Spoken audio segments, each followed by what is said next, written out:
He. Who the fuck is he? Tell me who he is right now. I don't know. A fucking beekeeper.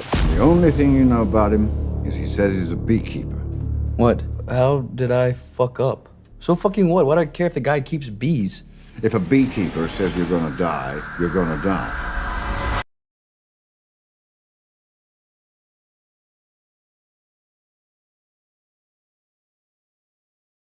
In a quiet corner of the world, far from the chaos of city life, Mrs. Parker enjoys a peaceful existence, with only her tenant, Clay, to keep her company. Clay, a beekeeper by trade, leads a simple life tending to his bees. But one day, Mrs. Parker's calm world is shattered when her laptop flashes a virus warning. Panicked and unsure, she dials the number on her screen, unknowingly connecting herself to a phishing scam. We then meet Garnett, the smooth-talking ringleader of a scam operation. He's eager to impress his team of rookies and sees Mrs. Parker as the perfect target. He confidently tells her that the alert is just a harmless notification from a program she's already installed and convinces her to download a little tool called Friendly Friend. Harmless name, right? Wrong. This friend is about to rob her blind. As Mrs. Parker clicks that download button, Garnett mutes the call and grins like a cat that's got the cream. Oh, fucking yes! That is what I am talking about! He proudly displays her financial info to his team. Checking accounts, life insurance, pension, and Jackpot, a charity fund with a whopping $2 million. He begins siphoning her funds bit by bit, but Mrs. Parker, trusting soul that she is, remains blissfully unaware. Garnett, ever the charmer, reassures her that everything is fine and even promises to refund her subscription fee, which of course, he pretends to transfer back to her account. Mrs. Parker, still clueless, logs in to verify the transaction and sees a $50,000 deposit, part of Garnett's sneaky plan to gain her trust. Feeling reassured, she tries to wire the money back using her master password. That's when Garnett strikes, draining every last penny from her accounts in a flash. It's a big win for him, but a devastating loss for Mrs. Parker. As her screen blinks back to life, she stares in disbelief at her empty accounts. Her phone buzzes with notifications about fraudulent activity, and the horrifying reality begins to sink in. Meanwhile, Clay is busy collecting honey from his bees, setting aside a jar just for Mrs. Parker. Later that evening, he stops by her house to drop it off. But when no one answers the door, he decides to let himself in. As soon as he steps inside, he hears the fire alarm blaring. Definitely not a good sign. When he walks into the next room, he spots a gun that's been fired. Before he can even process what's happening, he's ambushed by Verona, Mrs. Parker's daughter, who is also an FBI agent. And what are you doing in my mother's house? Clay, staying calm, tells Verona how sorry he is. Mrs. Parker is shot dead, and at this moment, Clay is the prime suspect. Verona, struggling to accept her mother's suicide, starts roasting him with questions. He explains that he was just there to give her some honey, and when Verona checks, his beekeeper story checks out. She also finds out that all of her mother's accounts have been emptied, which could explain why she felt so hopeless.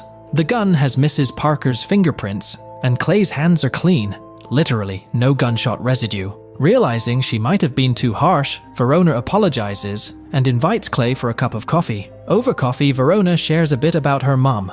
Turns out, Clay reminded Mrs. Parker of Verona's late brother, a Marine raider. Verona then reveals that her mom was scammed, her accounts drained by some cyber crooks who've been at it for years. Even the cybercrime team can't track them down. Clay, with a serious tone, compares stealing from the elderly to hurting a child, except in this case, there's no parent to protect them. Verona, determined, vows to get justice for her mom. Clay heads out, leaving Verona to process everything. He's got bees to tend to, but also some serious justice to serve. He then reaches out to the Beekeepers, a secret group he once worked with, asking for help in tracking down Garnett and his crew. It doesn't take long before he gets an address, a call center run by Garnett. Armed with 2 gas canisters, Clay shows up at the call center. The security guys try to send him packing, but Clay's not here for small talk. He's here to torch the place. After taking out the guards with the typical Jason Statham style, he strolls inside, grabs everyone's attention, and asks them to repeat after him, "I will never steal from the weak and the vulnerable again." But the response? Laughter. But Clay's not in the mood for jokes. He makes himself clear by pouring gasoline everywhere. Garnett tries to intervene, but Clay's got this under control. Handling the 5 security guards is a breeze for an ex-special agent like him. He then sets up bombs on the gas canisters, ready to blow when the next call comes in. And just as another unsuspecting family rings the call center for help, Clay's already out the door, and the place goes up in flames. Over at Danforth Enterprises in Boston, the spoiled brat Derek Danforth is having a not-so-great day. He gets a panicked call from Garnet, who breaks the news that one bald guy just casually entered and turned a $30 million building into a smoldering pile of ash. And the cherry on top? They have absolutely no idea who did it.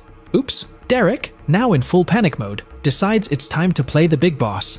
He heads over to his advisor, who back in the day ran the CIA like it was his personal lemonade stand. Derek's looking for some help in hunting down Clay, but the advisor isn't exactly jumping at the chance. He'd rather sit this one out, thanks.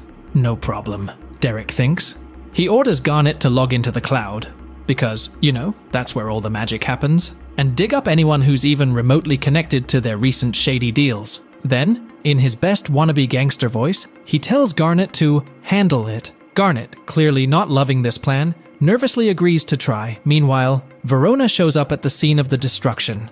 No one can ID the culprit, but inside, she was saying, "Take that, you scamming jerks." Back in his place, Clay is just minding his bees, enjoying the peace and quiet.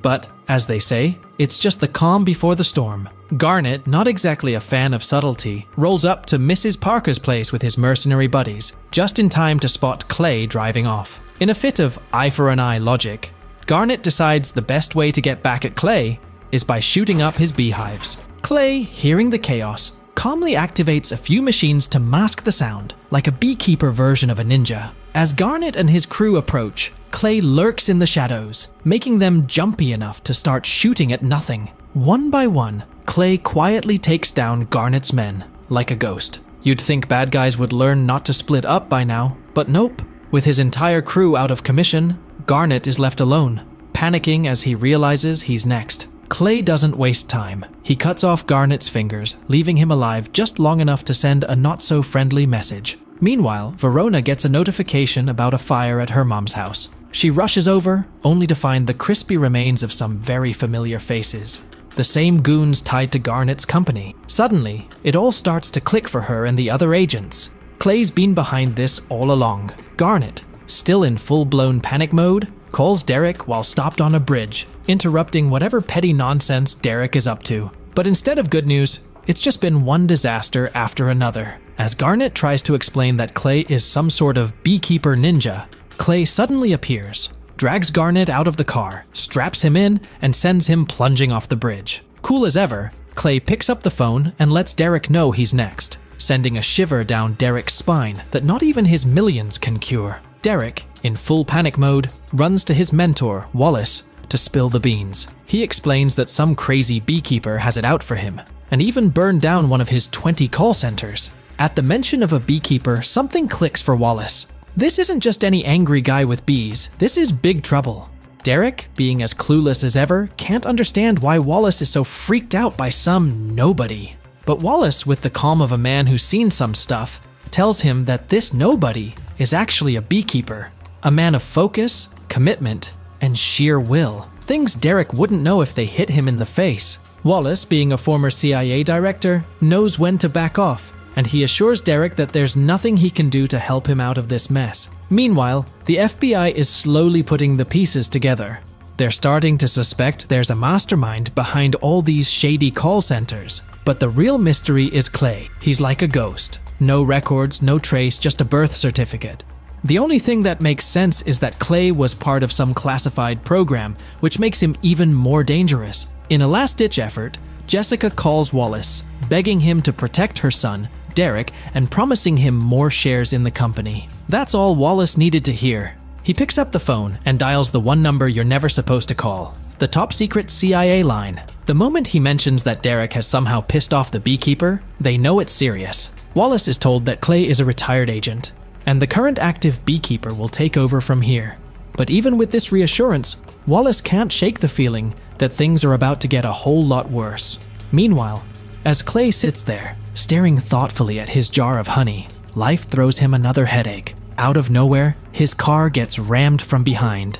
Before he even has time to react, A psycho bitch whips out a gun and starts shooting like she's in a video game. But Clay, he's already out of the car, calm as ever. The fact that the cops are nearby doesn't bother her at all. She even finds it funny when Clay grabs her by the neck. They start going at it. But despite all her craziness, she's having a hard time keeping up with unarmed Clay. No worries though. She's got a minigun for that. She starts blasting away, turning the whole gas station into a war zone. But Clay, being the legend he is, doesn't pull out a weapon. Nope. He just throws his jar of honey at her. And guess what? It sets her on fire. Yep, honey just became the ultimate weapon. To top it off, Clay calmly cuts off her finger, like it's all in a day's work, before driving off into the sunset. After this, the beekeepers decide to stay out of it, leaving Wallace to fend for himself. Meanwhile, the FBI is finally catching on to Clay's trail. They find Garnett's body and arrive at the gas station, only to discover that the crazy lady is just as much of a ghost as Clay. And surprise, surprise, she's got a book on beekeeping with her. The agents put 2 and 2 together and figure that Clay is heading straight for Boston. Wallace gathers a group of ex-military guys, and you can tell they're in for a wild ride. He starts by dropping a bombshell. There's a secret organization, so hush-hush that even the CIA director doesn't know about it. They're called the Beekeepers, and they've been quietly running things from the shadows for decades. These beekeepers are given every resource imaginable and can do whatever they think is right. But here's the kicker. A retired beekeeper has gone rogue and isn't following the hive's rules anymore. Wallace doesn't sugarcoat it. He tells the former Special Forces guys that compared to a beekeeper, they're basically a bunch of babies. Ouch. But hey, maybe if there are enough of them, they stand a chance. Meanwhile, Clay, using the psycho woman's finger, yeah, the one he cut off, gains access to her top-secret facility. Now, he's got all her weapons and intelligence at his fingertips. With this new gear, he tracks down Derek's base of operations and stocks up on everything he needs to keep his promise to Derek. At the same time, Verona is briefing the FBI deputy director. She connects 3 crime scenes to Clay, who's tied to a super classified program called Beekeeper. She lets them know Clay's on his way to Boston, and his next target is 9 Star United, the headquarters that controls all of Derek's global scam call centers. The director has heard enough. This is serious. He grants the agents full funding to deal with Clay, which is something that almost never happens. The FBI SWAT team rolls up to the building, ready to bust in, but private security's got it locked down tighter than a drum. So they set up shop outside, keeping watch. They try every possible entrance, but Clay's made sure there are none left. He'd use one if there were. He's not out to hurt anyone who doesn't deserve it. But with the SWAT team closing in, he's got no choice. In a surprising turn of events, Clay manages to take out 15 armed guards, like he's playing a video game on easy mode. He grabs one of them as a hostage and waltzes right in through the front door. Meanwhile, inside the building, Mercenary Commander Pettis is trying to get everyone who isn't packing heat to evacuate. But the boss, Golden Goose, won't have it. Golden Goose just makes a call to Derek, who gives Pettis a dressing down for not doing his job right. The evacuation is off. As the armed guards leave, Clay sneaks in with them, creating chaos. He throws one guy around, shutting down the floor, but Golden Goose is still in denial. When Pettis' men start shooting, Golden Goose suddenly becomes a floor kisser, hiding for cover. Clay makes his move, darting to the hallway and climbing up into the ceiling. He lures out a couple of guards and takes them down. To drown out the noise, he pulls the fire alarm, grabs a fire extinguisher, and uses it to blind Pettis before tossing him out. Outside, Verona orders the agents to get in there. Clay sets up his next big move, rigging wires for a clever trap. Just when the mercenaries think they've got him cornered in an elevator, he cuts the cable, sending the elevator and its passengers crashing down. The agents decide to take the stairs instead. But with the mercenaries in chaos, Clay has a field day picking them off in the dark. It's like a shooting gallery, and Clay's on target. With all the mercenaries out of the picture, Clay turns his attention to the Golden Goose. But this isn't a normal interrogation. Clay's using a stapler as his special torture device. He's on a mission to find out who's running the show above the Golden Goose, and he's not shy about why he's doing it. "You messed with the only person who ever had my back," Clay explains, making his point with the stapler. Eventually, the Golden Goose cracks under the pressure and spills the beans about the big bosses behind the scam.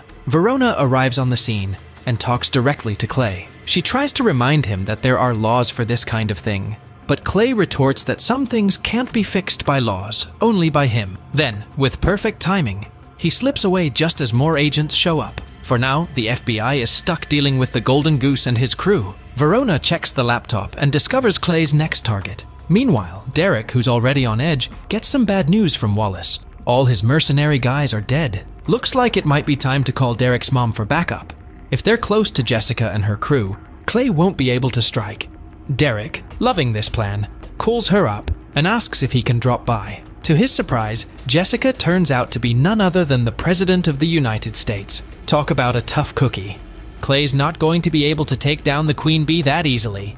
Verona's agent friend suggests letting Clay do his thing, even if it's a bit unconventional, but Verona can't bring herself to do that.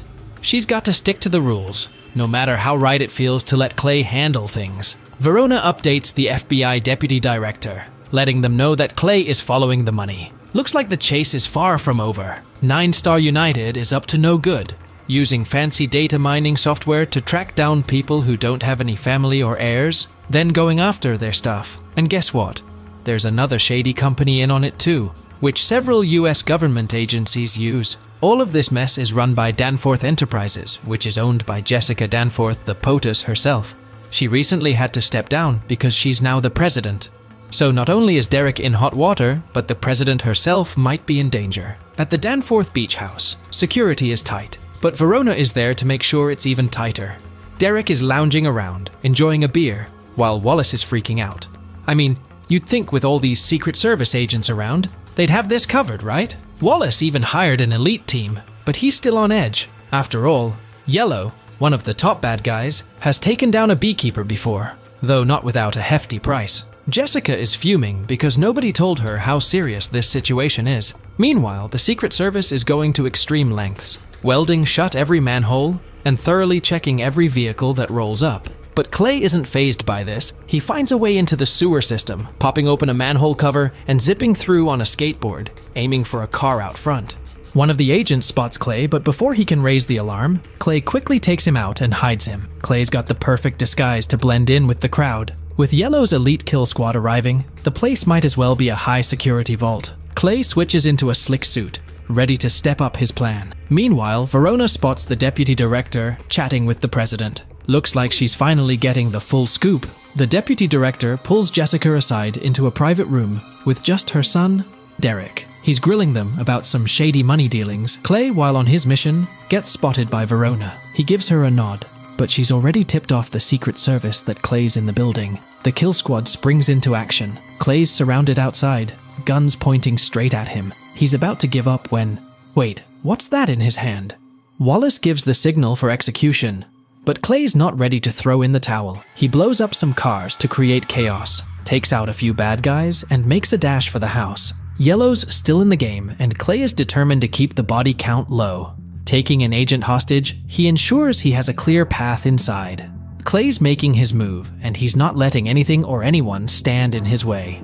In the yard, Clay takes down the kill squad members one by one, steadily making his way toward his main target. Inside, the family drama is heating up. Jessica's throwing Derek under the bus, blaming him for everything. She claims that without the illegal campaign funds, she'd never have made it to the presidency. Seems she was clueless about where the money came from. But Derek? He was all about getting the job done. Morals be damned. Meanwhile, Clay is moving through the agents with precision. No one catching him off guard. He's got every angle covered, all on his own. Jessica decides to come clean, ready to expose Derek's shady dealings with the data mining software to the world, even if it means risking her own career. Clay's just moments away from reaching Derek and the others when he faces Yellow in a fierce hand-to-hand fight. The two are tossing each other around like ragdolls. At this point, Clay seems like an unstoppable force, and Yellow is, well, not quite a match. With a missing leg and a lot less fight left in him, Yellow finally meets his end. At this point, Verona might be the only one Clay feels a soft spot for. While he's patching up his wounds, Wallace tells him he's made his point. Clay could still walk away and live a quiet life, but it's too late for that. Clay's mission is personal now. He's here to set things right. Clay plants a claymore on the door and sits Wallace down. Just as Clay is about to make his move, Derek takes advantage of the chaos, shooting the director and grabbing his mother as a hostage. When Clay blows open the door and enters, Verona arrives too, setting the stage for a tense standoff. Clay gives Verona an ultimatum. She must choose between following the law or seeking justice. He takes out Derek with one clean shot and makes his escape. The president is unharmed, and Verona is left with a decision to make. She still has a chance to stop Clay, but she chooses justice. Clay gives her a final nod before slipping away, where he has a suit and swim gear stashed. With that, he's gone. Well, that's the end of this recap. How did you like this recap? Let me know in the comments.